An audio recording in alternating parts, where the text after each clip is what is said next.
امروز شیطان امروز شیطان خیلی حرفه‌ایه، مثل شیطان 300 سال پیش نیست که زمان الاغ بوده. امروز شیطان موبایل دستشه، امروز شیطان ماهواره در اختیارشه، امروز شیطان انگلیسی داره صحبت میکنه، امروز شیطان هنرهای نازیبا رو زیبا جلوه میدهد، خیلی مدرنه. امروز شیطان اینترنت و ماهواره و موبایل و کامپیوتر و امکانات زمانش و امکانات عصر دستشه.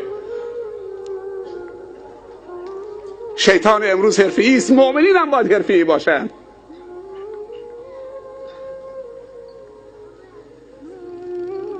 با همین موبایل در 1 ساعت جلوگیری از 4 تا خودکشی شده با همین موبایل. چقدر سوال شرعی دارن، تو اون گوشی دنیاست نمیخواد ببیندش، زنگ میزنه این مشکل دارم راهنماییم کن. موبایل شده وسیله راهنمایی و نجات و ارشاد. ابلیس لعین بسیار تلاش میکنه، نمیگذاره بندگان الله را که راه هدایت پیدا بکنه و تعلق و رابطه امی بنده الله با اینطور یک چیزی شوه که او سبب نیکبختی شوه. از او خاطر شیطان آنقدر تلاش میکنه که یک انسان نگذاره در راه سعادت و نیکبختی بروه. کسی که به قرآن دست میپرته، چی برای تلاوتش چی برای تفسیرش، شیطان نمیخواه که کس اینمی قسم آدم به قرآن نزدیک شود. از او خاطر برای راندن امی شیطان که به چشم سر ما دیده نمیتاریم، الله برای امتحان حتی اینقدر تسلط برش داده که در رگ رگ خونی ما جریانم پیدا میکنه، رفت آمدم میتونه، به چشم سرم دیده نمیشه. از او خاطر او تلاش میکنه که ما را به قرآن نزدیک نمانه. اگر شما خیال فکر کرده باشه زمانی که قرآن شروع کنید دستی خو سرتان میاد، اول خبرت میگه که برو پشت تلاوت نگرد، باز کدام وقت حالی خیلی کار و روزگار مصروف خیلی زیاد هستی، این کاری بیکار است، باز که بیکار شدی باز تلاوت بکن.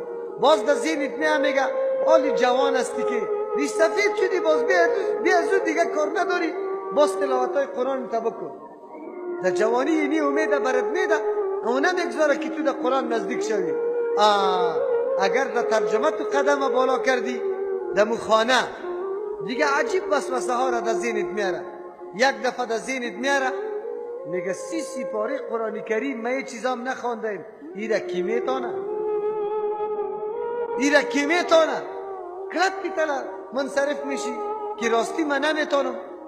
یک قدر آسان متقاعد میسازد که هیچ پرسان نکن. قرآن میگه این الشیطان لکم عدو، شیطان برای شما دشمن است، فاتخذوه عدوا، شما هم دشمن رو دشمن فرض کنید، دشمن بدانید.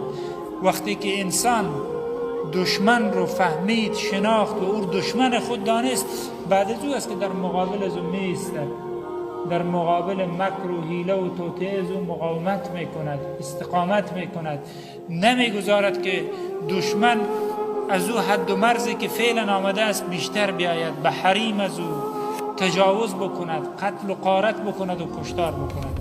اما انسانی که دشمن فرق بین دشمن و دوست رو نمیداند، دشمن رو نمیشناسد، هر کاری میکند. الله رب العزت میگوید این دشمن شما چنان دشمنی است که قسم خورده است که من از جلو، از عقب، از چپ، از راست، از بالا، از پایین، به هر راهی بشود می فرزند آدم به بدبختی و هلاکت می‌کشد. در هر شرایطی که هستی برگرد. ابلیس سعیش بر این هست که انسان را در ابتدا جرأت بدهد که گناه بکنه. وسوسه میکنه، میگه خبری نیست، فلانی چه کارها که نمیکنه، مسلمانم هست، بهمانی چه کارها که نمیکنه، نمازم میاد. وسوسه ها از این جور جاها شروع میشه. الله تواب است، الله رحیم است. همینطور انسان را دچار آرزوها میکند، گستاخ میکند انسان را که گناه بکنه. بعد که گناه کرد در دل او وسوسه میکنه که کار تو زار است، تو به چه کاری میایی؟ این همه نماز خواندی باز رفتی گناه کردی، رمضان پشت سر گذاشتی باز نشد، حج کردی نشد، عمره کردی نشد. اتفاقات برای تو رخ داد، دلتون نرم شد، دوباره سخت شد، همینطور وسوسه میکنه. تو اصلا این کاره نیستی، نتیجه رو به اونجا میرسونه. تو اصلا این کاره نیستی، ولش کن. حالا بعدن که پیرمردی شدی و پیرزنی شدی شاید، ولی الان نمیشه. یعنی تو رو ناامید میکنه که بر نگردی، توبه نکنی. ولی الله چه میفرماید؟ الله میفرماید قل یا عبادی الذین اسرفوا علی انفسهم لا تقنطوا من رحمت الله ان الله یغفر الذنوب جمیعا انه هو الغفور الرحیم. بگو به آن بندگان من که در گناه اسراف کردند، گناه را از حد گذراندند، اونها از رحمت من ناامید نشن، چرا که الله تمام گناهان را میبخشد، چرا که او بسیار مغفرت کننده و بی نهایت مهرورز است. این ندای اللهه، اون یکی ندای شیطان بود.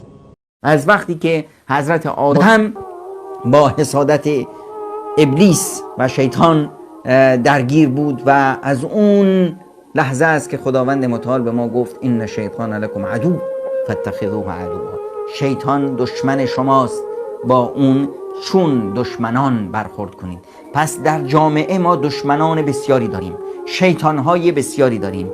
فقط و فقط لازمه پیروزی این هست که دشمنت رو دشمن بدون که این دیکتاتوری که بالای سرت هست، این مجرمی که بالای سرت هست، حالا اگر در شکل یک شوهر هست، در شکل یک همسر هست، در شکل یک مدیر هست، در شکل نمیدونم یک رهبر هست، یک رئیس جمهور هست، هر چی که هست، این دیکتاتور رو باید بدونی که این دشمن هست، چون که با عدالت در ستیز هست.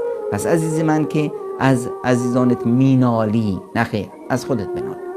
باز دیگه چی برات میگه وسوسه میکنه؟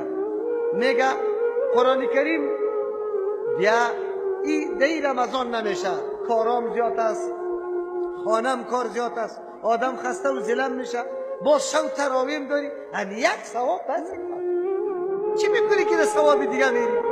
قرار تو را نمیگذاره که تو بیایی. دو سوم چی وسوسه برات میکنه؟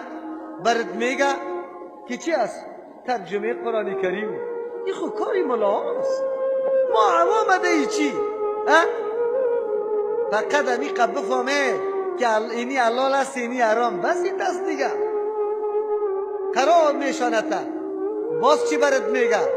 برات میگه اگر نفهمی چی الله لک بخش است.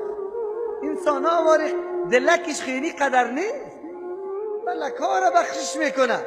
ایره نمیگه که بخشش به کی میکنه. از این خاطر قرار در خانه میشانته.